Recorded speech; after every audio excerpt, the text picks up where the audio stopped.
anyone in this room ever read this story? It's a story written in 1950 by American writer Frank Stockton. It was called The Lady or the Tiger. People of a certain generation, I know, had to read this in school. For those who aren't familiar with it, this is a short story about some sort of primitive society where they, throw people to the lions and that kind of thing. And one of the ways they do this is that when someone is being punished for a crime, they're thrown into this arena. But instead of just throwing them to the lions, what they do is they make a little game out of it. They throw them into an empty arena, and at one end of the arena there are two doors. And the person, if they open one door, behind it will be a beautiful woman who they will marry. And that's how you know this story was written in 1950. And if they open the other door, out will emerge a tiger who will eat them. So the whole game of this is which door the guy's going to open when he's in the ring. One day, the prisoner who's being punished happens to be a man who has had a love affair with the queen. And not only has he had a love affair with the queen, but he in fact jilted her for the woman behind curtain number 1. But he figures when he's faced with this situation with his life put in danger that he now is in a situation where he has an in with the queen, he better use it. So he goes to the queen and asks her, I know that we had this difficult situation between us, but my life is on the line here. Can you please tell me which door to open? She tells him which door to open. And he goes out into the ring, and he walks to the end of the arena, and he opens the door that the queen told him to open. The last line of the story is, which came through the open door, the lady or the tiger? And that is the end of the story. And I think it's asking, of course, the larger question is which is a stronger emotion, jealousy or love? This novel has 2 endings. And there's a hint to that in the beginning of the book. Somewhere around page, 36, 38, somewhere in there, I'm going to get it wrong. It's the first time that we meet Chagall and Der Nister in the book, and Boris meets them both. And they start having a conversation about the Yiddish theater, and they're choosing Yiddish stories that are going to adapt for the theater. And they really did do this. They would choose stories to adapt for the stage. As I talked about art being a collaborative tradition in Jewish culture, and this is an example of that, of turning these literary works into plays. And there's a Yiddish work of Yiddish literature by Shalom Aleichem, the Yiddish writer I mentioned earlier, and the story is called The Haunted Tailor. The subtitle of the story in Yiddish is A Story Without an Ending. It is in fact a story about a goat in a shtetl, which is why I didn't include it, although in one version of the book I did. But what I do include in their discussion of it is the ending of the story. It's a very, very convoluted plot, but the way that the Shalom Aleichem concludes the story is he basically backs away from the plot, and he says, what happened at the end? Well, I don't really feel like telling you. And then the last paragraph of the story says, don't force it, kids. The ending's not a good one. The story started very happily, and then it ended very sadly. And, I'm not really the depressive type. I don't really want to go there, he says. But, I think that, and really, I really wish that stories should really end on a happy note. And as the writer, let me take leave of you laughing. I really think that people in the world should laugh more than they cry. And then the last 2 lines of the story are quite famous, actually, and they're sort of bywords of Yiddish literature. And what those lines are, laughing is healthy. Doctors prescribe laughter. So that's the end of the story. So in this dialogue between Chagall and Der Nister, which is in that chapter, Der Nister says, we should perform this story in the Yiddish and adapt it for the Yiddish theater. And Chagall says, no, you idiot. He says, we can't do that one because it doesn't have a real ending. People like real endings, redemption, that kind of thing. That's what people want in a story. Der Nister disagrees. He says, but isn't this so much more realistic? Because in real life, things don't really end. Now, I disagree that in real life things don't really end, I meaning me, the writer.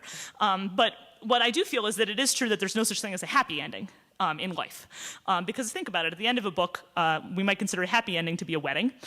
2 characters get married. But in real life, a wedding is followed by a marriage, which could be good or bad, depending on what kind of marriage it is. But the point is that the reason we celebrated a wedding is not because it's an ending, but precisely because it is a beginning. And all happy occasions in life really are not endings, but beginnings. So Der Nister says, we can't, this is really a much more realistic way to end the story. So at this point, you sort of are presented with 2 different opinions in the story from 2 artists about how a story should end. After that, the novel does have 2 endings.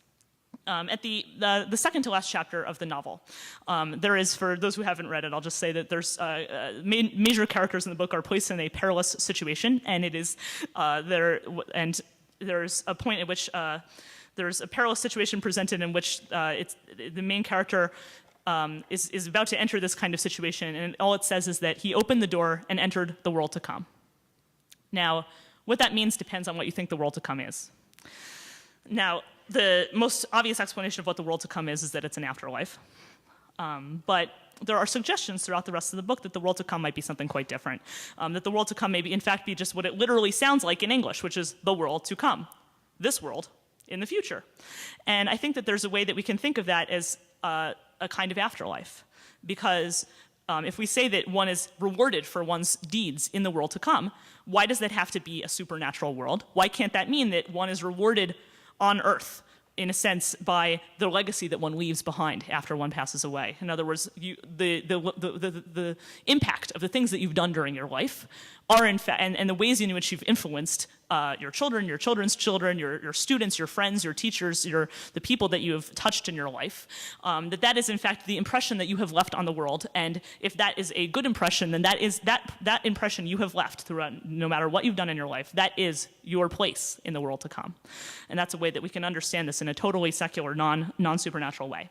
So those are sort of two understandings of the world to come. So that is an open-ended ending. And then there's another element of that, what I'll call the Der Nister ending, the open-ended ending, at the very end of the book.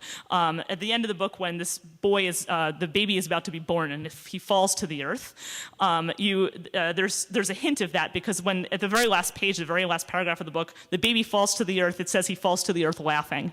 So, and then the book, in fact, the entire novel ends with a laugh, which is the way that Shalom Aleichem said that story should end.